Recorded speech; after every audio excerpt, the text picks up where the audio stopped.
지난 금요일 날 저희 국회의원회관 대회의실에서 저희가 한국 블록체인 협회로 공식 출범을 했습니다. 그래서 진대재 전 삼성전자 사장을 지내시고 정보통신부 장관을 지내신 진대재 회장님을 모시고 저희가 그다음에 전하진 전 의원께서 자율규제위원장을 맡아주셨고요.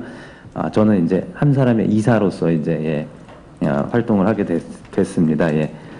오늘 참 좋은 말씀 많이 주셨는데 저는 뭐 한편으로 굉장히 기쁜 것이 우리가 한 이 3, 4개월 동안의 이 사회적인 몸살을 겪으면서 굉장히 암호화폐에 대한 블록체인에 대한 이해도가 굉장히 높아졌다. 예전에 작년 한 여름 이럴 때만 해도 블록체인 암호화폐 거래소 문제가 다 뒤섞여서 어떤 가닥 위에 잡히지 않았는데 오늘 발제해 주신 분들도 그렇고 토론해 주신 분들도 대부분 이 문제들의 어떤 층위와 그다음에 이 범위들을 좀 구분하시면서 이제 한 것들이 저는 이게 우리 사회가 굉장히 성숙한 그다음에 이 몸살을 통해서 성장통을 겪으면서 굉장히 새로운 기술에 다른 사회들보다 훨씬 더 온 국민이 국민적 차원에서 한 걸음 더 다가간 계기였다라고 봅니다.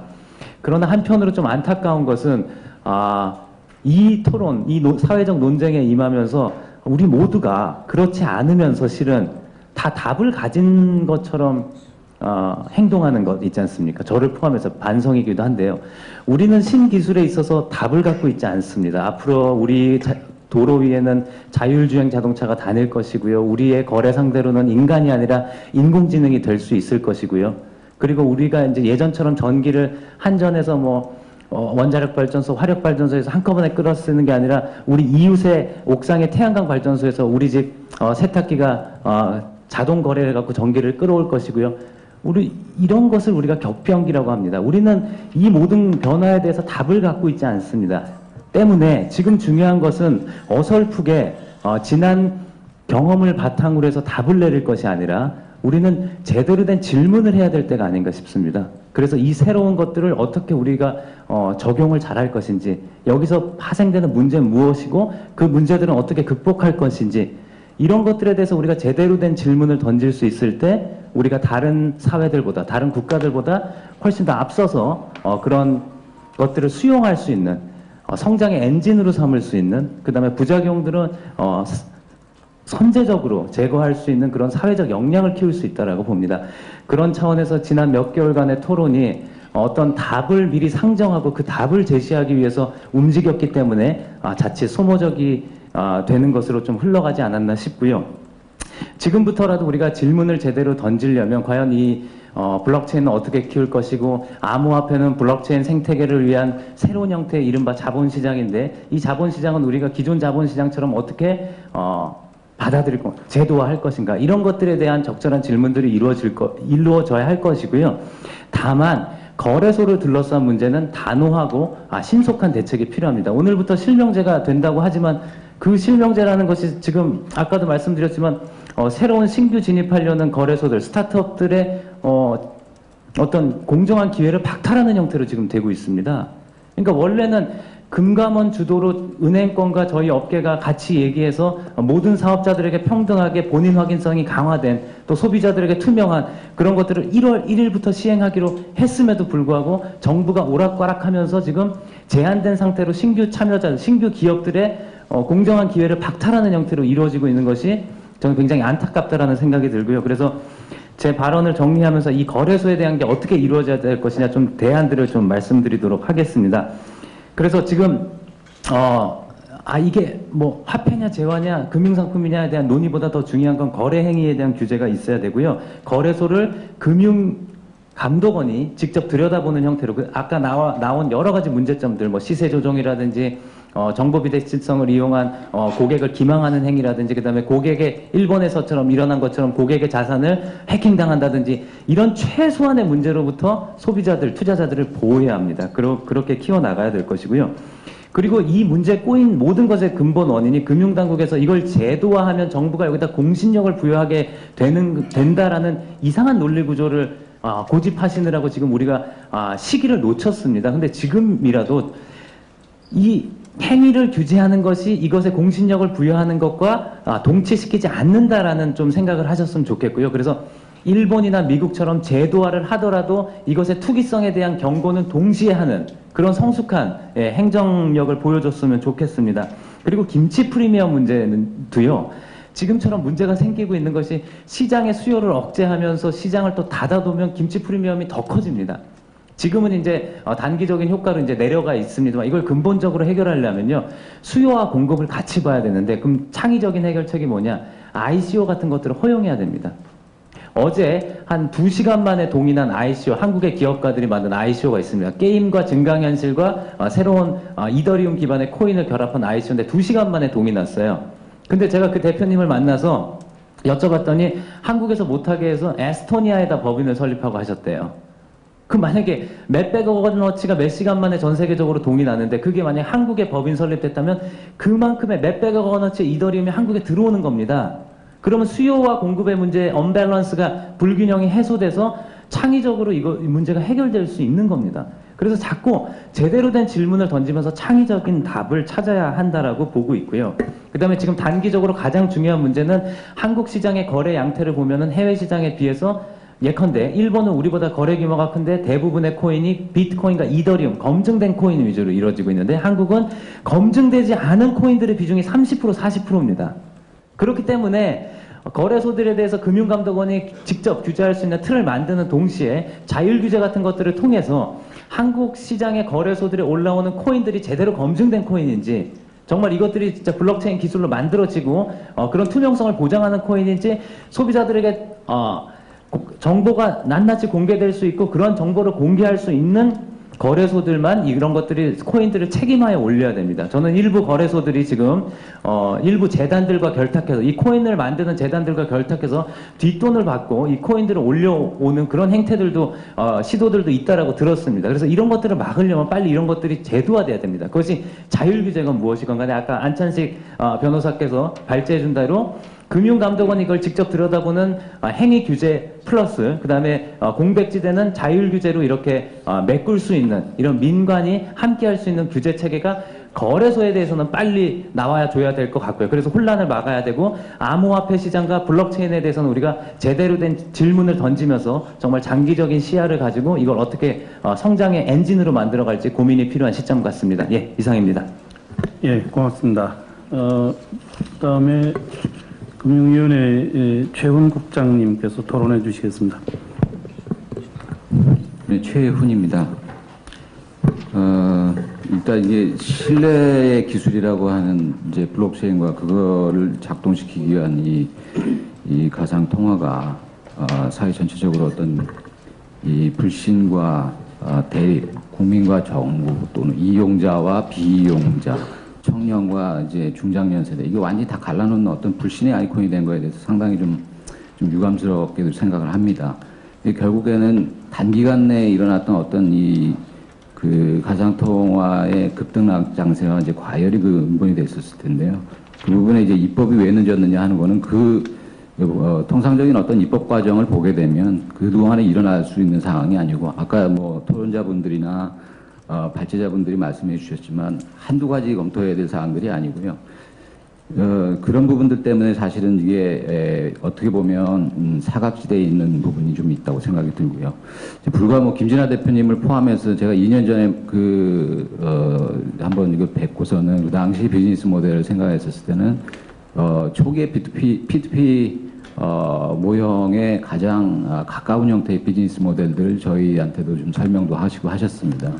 그때 외국인 노동자들 우리나라 많이 계시거든요. 여기서 버은 돈을 은행도 없는 자기 해외에다 본국 송금하는 그런 P2P 거래를 중국에 하시는 모델들이 사실 최초의 저희 지금 취급업자분들께서 생각하시던 모델이었습니다. 현재는 이제 그분들 거의 거래 이용 못 하시겠죠. 지금 다만 이제 제가 중간에 한 업무 공백이 있어가지고 한 10개월여 지나고 완전히 초과열 상태에서 제가 다시 이 업무를 맡게 됐습니다만은 그동안에 사실 P2P 거래의 어떤 그런 교환소들이 없어지고 초대형 증권사들이 탄생을 한 겁니다.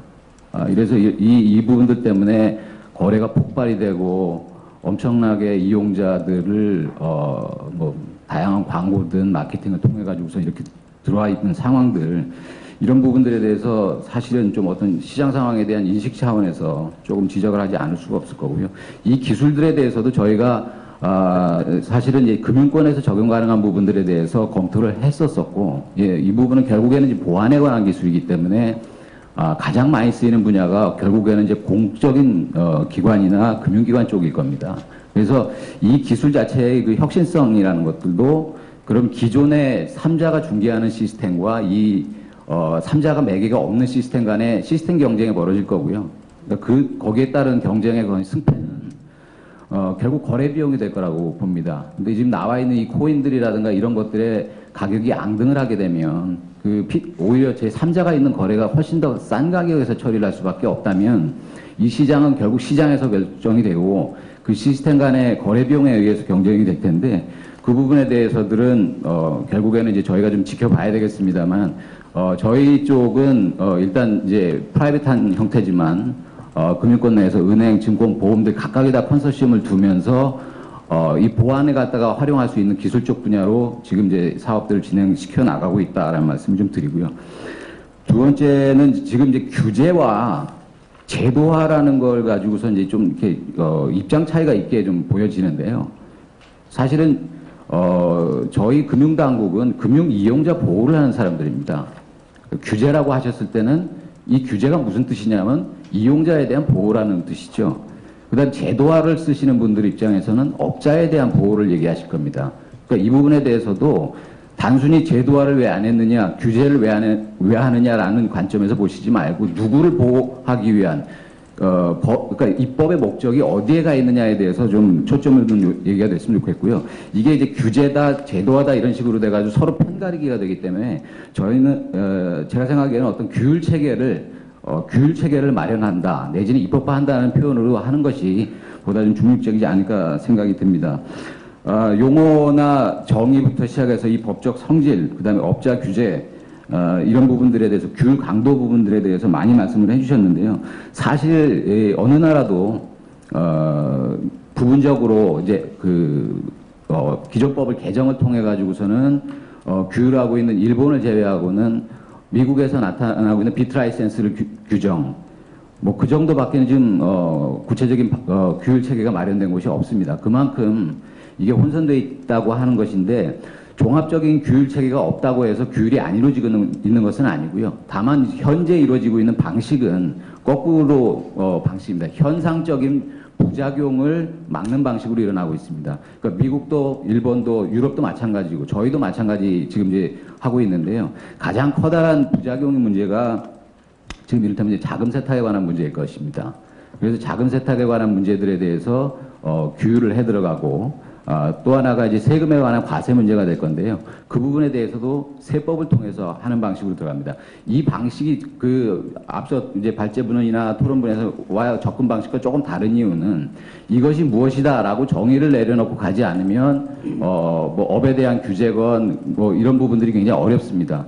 다만 현상으로 나타난 부작용들을 잡고 들어가겠다고 얘기했을 때는 지금 가지고 있는 현행법 또는 부분적인 입법만을 손을 봐가지고선 갈 수 있는 거기 때문에 현재 저희 정부에서도 일단 그 자금 세탁이라든가 거래 실명에 관한 부분들은 은행을 통한 지금 간접 규제 방식입니다. 오늘부터 이제 거래 실명제라든지 재감 세탁 방지 가이드라인이 되어 있는데요. 이것들을 통해서 간접적으로 저희가 볼 수밖에 없다는 한계가 좀 있습니다만은 많은 분들이 지적해 주셨고 전 국제적으로 지금 공통되게 나타나는 현상은 자금 세탁 방지, 그다음 고객에 대한 확인 의무입니다. 이 부분들을 어떻게 직접적으로 거래소 그 취급업자에 대해서도 얘기할 수 있느냐 하는 부분에 대해서는 국제적인 어떤 공감대도 돼 있고 국내적으로도 그 정당성이 입증이 됐기 때문에 뭐 특정 금융거래 정보법을 개정한다든지 이런 방식으로 손쉽게 접근해 나가는 방법을 저희가 일단은 생각해 볼 수 있을 것 같고요. 종합적인 규율 방식을 빨리 그러니까 졸속입법이다, 빨리 서두르면 졸속입법이 된다 하는 견해들도 있으시고 어떻게든 이제 거래소, 저희는 거래소라고 하지 않습니다만은 취급업자에 대한 규율 형식은 빨리 좀 가져가야 된다고 하는데요. 거기에도 사실 기존 업자가 있고 그 다음에 새로 들어오는 업자가 있습니다. 그 이해관계들 때문에 입법이 순탄하게 빨리 진행되지 않는 측면이 있다는 말씀을 드리고요. 규율 방식도 지금 뭐 많은 언론들을 통해서 보도되거나 할 때 좀 단편적으로 다른 나라들이 제도화나 양성화라는 말씀을 많이 쓰시는데 그런 경우는 없습니다. 금융청에서 하는 금융당국이 들어가가지고 하는 형태의 어떤 입법도 그러니까 소위 말하는 규제 방식이라고 이해를 하시면 될 거고요. 지금 이제 저희도 지금 이제 그 다른 나라 입법들을 쭉 이제 뒤져보고 있습니다만은 가장 강력한 그 뉴욕주에서 적용하고 있는 가상화폐 비트 라이센스는 저희가 만약에 그 규제를 들어오면 우리나라에서 아무도 사업을 할 수 없을 겁니다.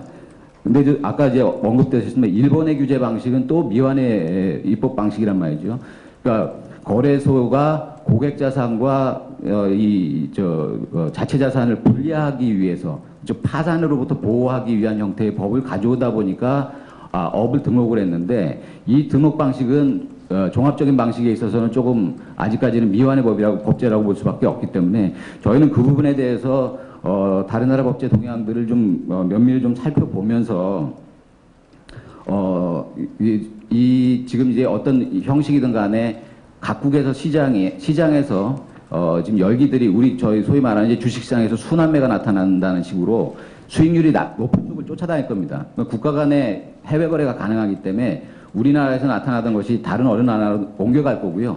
규율 방식이 도입되면서 이런 방식으로 전 세계가 사실 한 번쯤은 계속해서 몸살을 앓을 가능성이 있기 때문에 이제 내달에 3월달에 되는 이제 G20 이쪽에서는 국제적인 어떤 공조 방안에 관한 얘기가 나오기 시작을 할 겁니다. 근데 그리고 이제 구체적으로는 이제 자금 세탁 방지 쪽 측면에서 먼저 이루어질 것으로 보고 있습니다만은 그런 동향을 봐가면서 저희도 입법을 갖다 좀 추진해 나갔다는 말씀을 드리고요. 개별적인 뭐 이런 여러 사항들 부분들이 상당히 많으시고 ICO 허용에 대한 이런 부분들도 상당히 많으시고 그 부분에 대해서 어떤 법제를 적용해야 되느냐에 대해서 다 각자 견해들이 있으실 겁니다. 근데 이게 단순하게 바라보기는 어렵다. 왜냐하면 이제 이용자 측면에서 저희가 바라봤을 때 ICO를 단순히 허용하는 것이 옳으냐 그르냐 하는 문제는 이 철학을 좀 달리하는 문제입니다. 그 기업의 자금 조달 방식을 과거와 같이 IPO 형식의 후불제로 하느냐 아니면 ICO 형식 같이 선불제로 하느냐 문제거든요.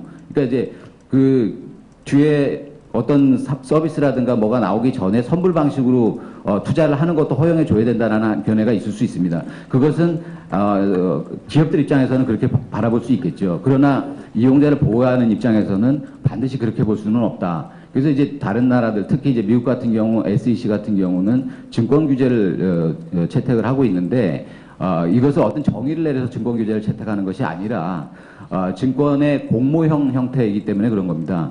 그래서 ICO가 사실은 IPO의 공모 규제를 피하기 위해서 나타난 자금 조달 방식인데 여기에다 공모 규제를 적용하면 ICO라는 게 일어나지 않겠죠. 그래서 저희가 봐야 될 부분들은 분명히 그 기업에 있어서의 필요들도 있을 것이고요. 자금 조달 방식에 관한 변화에 관한 필요도 있을 것이고 반대 측면에서 이용자를 보호해야 되는 측면이 있을 겁니다. 그러니까 저희 같은 이제 금융 규제 당국 입장에서는 그쪽 후자 쪽 이용자 보호를 갖다 더 중점적으로 볼 수밖에 없다는 것이고요. 그렇기 때문에 이런 입법들도 정부 전체 차원의 논의가 좀 균형 있게 이루어지지 않으면 안 된다는 차원에서 저희가 오늘 뭐 구체적인 발제나 토론 나와 있는 주제들에 대해서 일일이 답변을 못 드립니다만은 그만큼 여러 가지 이 정보통신이라든가 또는 그 미래 산업에 관한 부분들도 다루어지고 있고 또 다른 한편에서 이용자 보호에 관한 이런 부분들에 대한 문제들도 있기 때문에 이거는 정부 전체적으로 좀 종합적인 논의를 거치고 또 국회와 상의를 거쳐서 그렇게 진행돼 나가지 하지 않을까 그렇게 생각을 합니다. 감사합니다. 예, 고맙습니다.